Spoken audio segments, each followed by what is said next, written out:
Ketegangan meningkat, Indonesia disebut bisa jadi penengah Amerika China di LCS.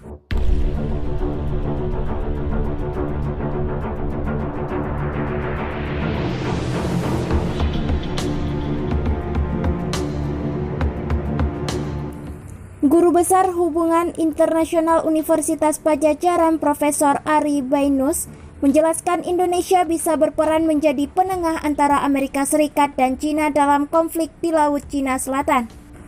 Ari menambahkan kedua negara sudah sama-sama menempatkan kekuatan militer di Laut Cina Selatan. Oleh karena itu, dia menekankan Indonesia pantas merasa sangat khawatir kalau ketegangan situasi di Laut Cina Selatan terus meningkat dan berpotensi menjadi perang terbuka. Indonesia mempunyai peluang dalam rangka memediasi permusuhan antara Amerika Serikat dengan China. Kita bisa mengambil peran di situ, terutama berkaitan dengan Laut Cina Selatan, kata Ari dalam diskusi bertajuk Arah Kebijakan Presiden Amerika Serikat Joe Biden terhadap Indonesia dan Dunia, Sabtu, 30 Januari 2021.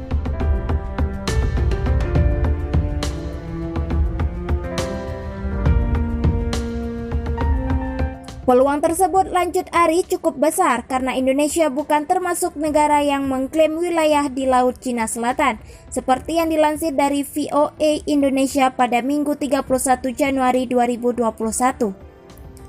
Namun, Ari mengingatkan dengan tetap menjalankan politik luar negeri bebas aktif. Berkaitan dengan konflik di Laut Cina Selatan, menurut mantan diplomat Amerika, Stanley Hartsa, Amerika Serikat tidak akan meminta Indonesia atau negara manapun untuk memilih antara Amerika atau China. Stanley mengungkapkan, kebijakan Amerika Serikat di bawah Biden dalam isu Laut Cina Selatan tidak akan berbeda dengan pemerintahan Presiden Donald Trump.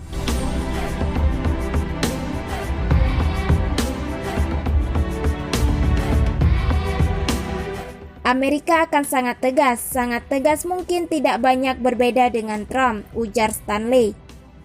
Menurut Stanley, untuk mencegah meluasnya pengaruh China di Asia Tenggara, Amerika akan meningkatkan investasinya di kawasan tersebut. Menteri Luar Negeri Retno Marsudi berkali-kali mengingatkan kepada semua negara, termasuk Amerika Serikat dan China, untuk menahan diri buat menjaga perdamaian dan stabilitas di Laut Cina Selatan. Konflik di Laut Cina Selatan dipicu oleh klaim atas pulau dan perairan oleh China, Brunei Darussalam, Taiwan, Malaysia, Filipina, dan Vietnam. Wilayah menjadi sengketa ini termasuk Kepulauan Spratly dan Kepulauan Paracel.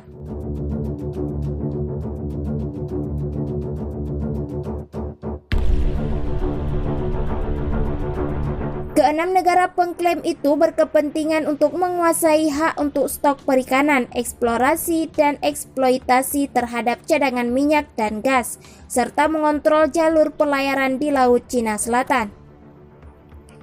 Nilai komoditas perdagangan melewati Laut Cina Selatan saban tahun sebesar 3,37 triliun dolar atau sepertiga dari total perdagangan maritim dunia, sekitar 80% dari impor energi Cina dan 39,5% dari total perdagangan mereka melewati Laut Cina Selatan. Sejak 2013, Cina mulai melakukan pembangunan di Kepulauan Spratly dan Paracel.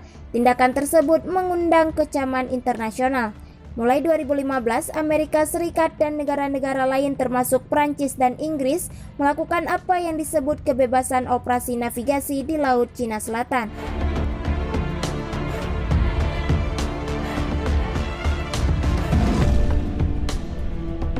Amerika Serikat seperti dilaporkan Reuters mengancam tindakan Tiongkok terkait aktivitas militernya di kawasan Laut Cina Selatan. Militer Amerika Serikat menyatakan bahwa penerbangan militer Tiongkok dalam sepekan terakhir di Laut Cina Selatan menunjukkan perilaku yang tidak stabil dan agresif. Meski begitu, Amerika Serikat mengaku aktivitas itu tidak menimbulkan ancaman bagi armada Angkatan Laut Amerika Serikat di kawasan tersebut. Kelompok kapal induk Theodore Roosevelt memantau dengan cermat semua aktivitas Angkatan Laut Tentara Pembebasan Rakyat dan Angkatan Udara Tiongkok. Meski tidak pernah menjadi ancaman bagi kapal, pesawat atau pelaut Angkatan Laut Amerika Serikat. Demikian pernyataan Komando Pasifik Militer Amerika Serikat seperti dilansir Reuters.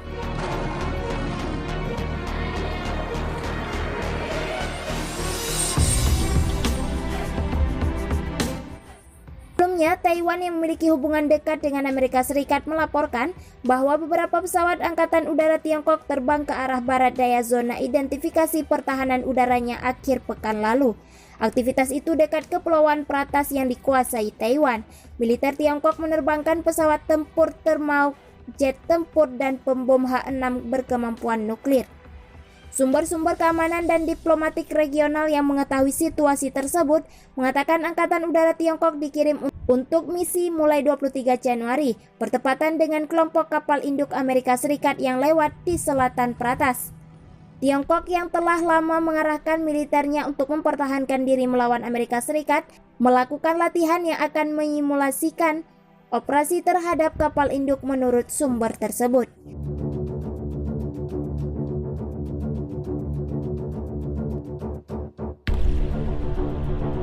Mereka yang sengaja melakukan latihan saat kapal induk Amerika Serikat melewati Selat Bashi, kata satu sumber merujuk pada jalur air antara Taiwan Selatan dan Filipina Utara. Itu tidak hanya dimaksudkan untuk Taiwan. Yang terpenting, Tiongkok sedang mencoba untuk mengatasi masalah Laut Cina Selatan. Mereka ingin menghentikan militer Amerika Serikat memasuki Laut Cina Selatan. Tiongkok ingin mengurangi pengaruh Amerika Serikat di Pasifik Barat, imbuh sumber tersebut. Sumber itu berbicara kepada Reuters dengan syarat anonim karena mereka tidak berwenang untuk berbicara dengan media. Kementerian Pertahanan Tiongkok tidak sengaja menanggapi permintaan komentar dari Reuters. Namun kementerian tersebut memperkuat tekanan terhadap Taiwan yang diklaim Tiongkok dengan memperingatkan setelah peningkatan aktivitas militer akhir pekan lalu di dekat pulau. Tiongkok sendiri mengklaim hampir semua perairan Laut Cina Selatan yang kaya energi telah didirikan pos-pos militer di pulau-pulau buatan. Di sisi lain, Brunei, Malaysia, Filipina, Taiwan, dan Vietnam juga memiliki klaim atas sebagian laut tersebut.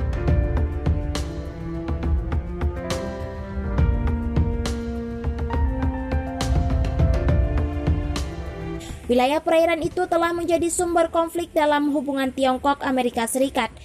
Washington terus menuduh Beijing melakukan militerisasi di Laut Cina Selatan dan mencoba mengintimidasi tetangga Asia yang mungkin ingin mengeksploitasi cadangan minyak dan gasnya yang luas. Sedangkan Tiongkok berulang kali menyatakan kemarahan terhadap aktivitas militer Amerika Serikat di wilayah tersebut dengan mengatakan bahwa tindakan seperti itu tidak kondusif untuk perdamaian dan stabilitas kawasan. Angkatan Laut Amerika Serikat secara teratur melakukan operasi dengan kapal-kapal yang dekat dengan beberapa pulau yang diduduki Tiongkok, menegaskan kebebasan akses ke perairan internasional. Komando Pasifik Amerika Serikat memperbarui janjinya untuk melanjutkan operasi di wilayah tersebut. Amerika Serikat akan terus terbang berlayar dan beroperasi dimanapun hukum internasional mengizinkan, menunjukkan tekad melalui kehadiran operasional kami di seluruh kawasan, imbuh Komando Pasifik Amerika Serikat.